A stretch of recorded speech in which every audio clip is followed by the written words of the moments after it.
Esposito is recognized for 5 minutes. Thank you, Mr. Chairman, and good morning, everyone.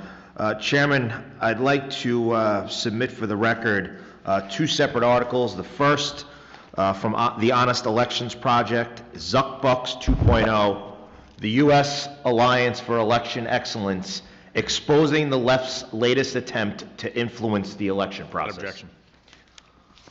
The second is from the Daily Signal, how one Georgia county skirted Zuckerbucks' ban to bank $2 million in an election grant.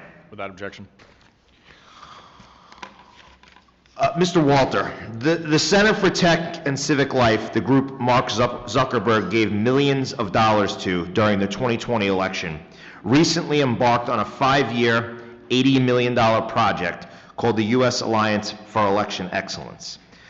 Is the alliance orchestrating a direct scheme to override state bans for Zuckerbucks and private funding of election administration?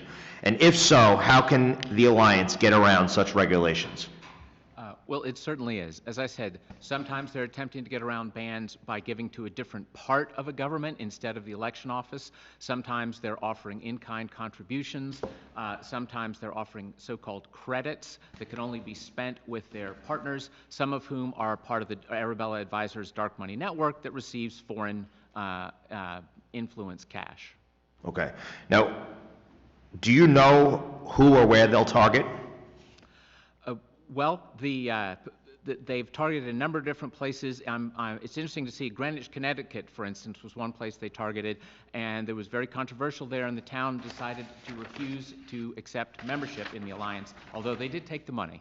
Right. So when counties and localities become members of the alliance, what if anything, do they actually promise the alliance?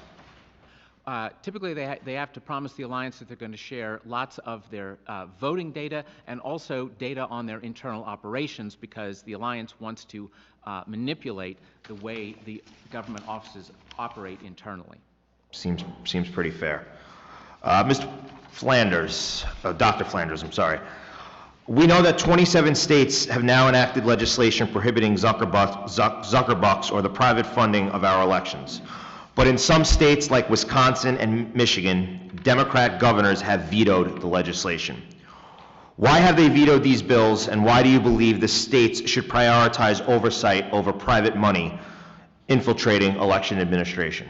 Yeah, so I think a lot of it is what we see here today, that this issue that is a very real issue is being conflated with many other election integrity issues.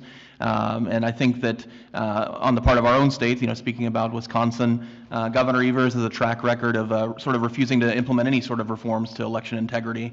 That, and you can even go to another level and say potentially they see the benefits of continuing this funding, given what we see in the election results where it has been beneficial to folks on the left.